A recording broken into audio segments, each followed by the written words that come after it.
Hello beautiful people, welcome back to a new weekly video. Today I'm sharing two delicious meals that I know you will enjoy. The first recipe that I'll be sharing is my high protein, cozy and comforting spicy tomato pasta. It is absolutely delicious and I know you'll enjoy it. The second recipe I'll be sharing is this crispy tofu and roasted veggie bowl topped with some delicious homemade pesto.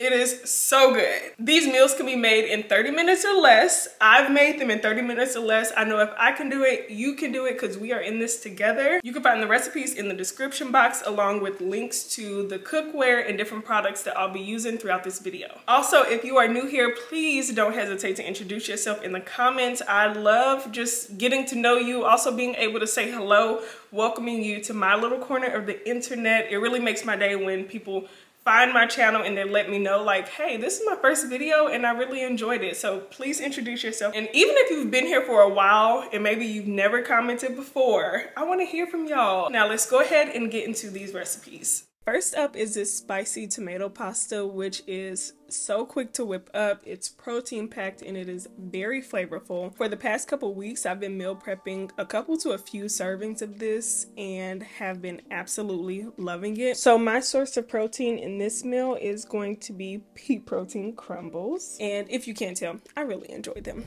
So for these, you can just rehydrate these in warm water or vegetable broth. You just let them sit for a bit. And while those are rehydrating, I'm cooking my penne pasta. I'm using a protein pasta, which depending on the brand, it can vary from 10 to 20 plus grams of protein. Now for our meat sauce, if you want to call it, I'm going to be using some diced onions, diced red bell peppers, a shallot, and the plan was to add this minced garlic, but child, the way that I completely forgot to use it.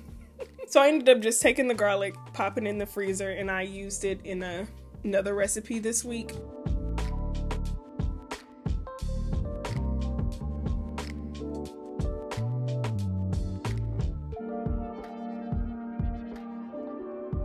So I cooked the onions and the bell peppers in a bit of olive oil, and once they were fragrant, then I added in the rehydrated pea protein crumbles.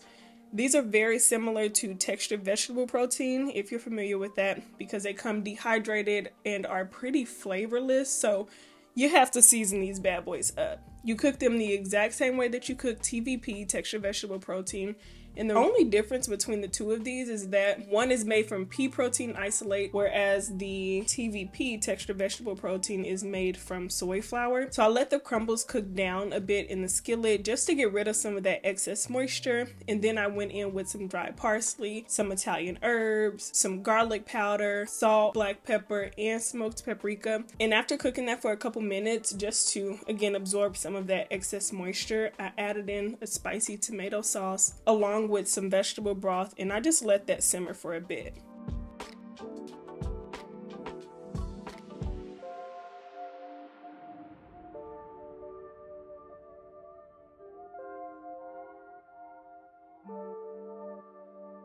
As always, with all my recipes, with anybody's recipes, you gotta taste and adjust to your liking.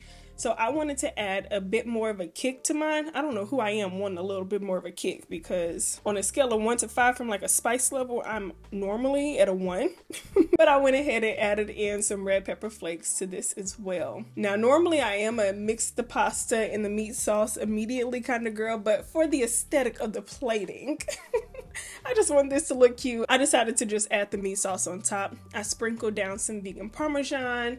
I use the brand Follow Your Heart. That's typically my go-to for vegan parmesan. And then I also added in one of my favorite fresh herbs, which is basil. I was able to get 2 servings for that to reach my goal of 30 grams of protein in this meal. And I absolutely love this, and I really think that you will too.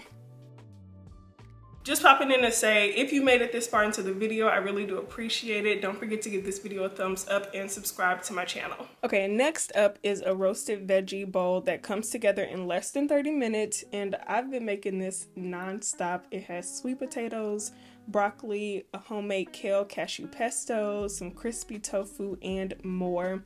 The first time I made this bowl, I fell in love with it, and I've made it at least 3 more times since then because it was so delicious. So I'm sure you're going to enjoy it as well. So I just started out by prepping my sweet potatoes, which I got from my local international market. Aren't they so beautiful? When I cut into this, I was like, oh my gosh, it's so pretty. I just love colorful food and vegetables, and I'm just like, God, you know what you were doing, giving us all of this. So I actually got these from my local international market, and I will say that if you want to find these exact ones, just be aware that there are also Japanese sweet potatoes, which are purple-ish on the outside, but the inside is white. So just make sure you get purple sweet potatoes. So I just sliced those up. I cut my broccoli into smaller pieces, and then I tossed both of those in some oil, and I seasoned it with this all-purpose seasoning spice blend that we picked up from the farmer's market. Added some black pepper as well as garlic powder, and I baked these in the oven on 385 degrees for about 20 to 25 minutes.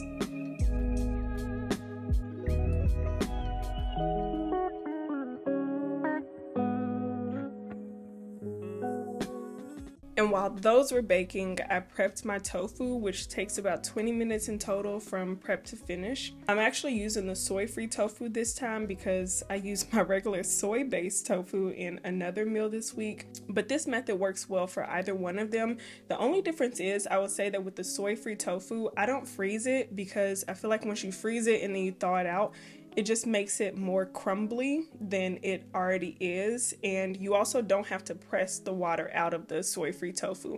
Now, I just broke the tofu up into bite-sized pieces. I added a little mix that I've been making, which has coconut aminos and veggie broth. I do that too, well, I've recently started doing that to kind of dilute some of the sodium that's in the coconut aminos or soy sauce. I also added some olive oil, garlic powder, an all-purpose seasoning blend, and cornstarch. Now, if this is your first time cooking with tofu, or it will be your first time cooking with tofu, to get tofu crispy, I like to either toss it in cornstarch or arrowroot flour, and I air fry these on 390 degrees for about 12 to 15 minutes. And at the start of my week, I meal prepped a batch of quinoa. I put some in the freezer and then I had some in the fridge.